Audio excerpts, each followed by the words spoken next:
Hello बच्चों, चलिए प्रश्न को पढ़ते हैं। किसी द्रव का वाष्प दाब निम्न के साथ बढ़ता है। वाष्प दाब है ना, 4 विकल्प हमें दे रखे हैं और इनमें से हमें सही विकल्प बताना है। मुख्य अवधारणा देख लेते हैं। मुख्य अवधारणा, और मुख्य अवधारणा में हम लिखेंगे वाष्प दाब पर ताप का प्रभाव।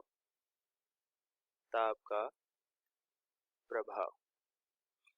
पहले तो ये जान लेते हैं कि वाष्प दाब होता क्या है। ठीक है ना। मान लेते हैं ये हमारा बंद पात्र है। ठीक है, और इस बंद पात्र के अंदर यहाँ तक द्रव भरा हुआ है। अब हम क्या कर रहे हैं, इसको किसी स्टोव से या कहीं से भी हीट दे रहे हैं, यानी कि हम इसको ऊष्मा दे रहे हैं, इसको गर्म कर रहे हैं। तो क्या होगा, कुछ देर बाद में ये जब जल गर्म हो जाएगा, द्रव जो है ये गर्म हो जाएगा, तो इसमें से भाप निकलना प्रारंभ हो जाएगी।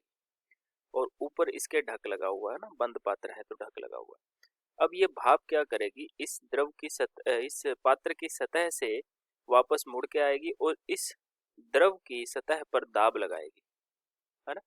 तो जैसे जैसे ये दाब लगाएगी, जैसे जैसे हम ताप बढ़ाएंगे वैसे वैसे वाष्प बढ़ेगी, और जैसे जैसे वाष्प बढ़ेगी तो वाष्प का इस द्रव की सतह पर दाब भी बढ़ेगा। तो इसी को कहते हैं कि किसी गैस द्वारा किसी द्रव की सतह पर उसी द्रव की वाष्प द्वारा लगाया गया दाब वाष्प दाब कहलाता है।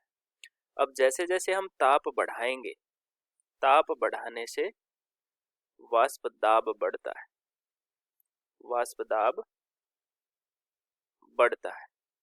ठीक है ना। तो ताप में वृद्धि करने से वाष्प दाब में कमी आती है।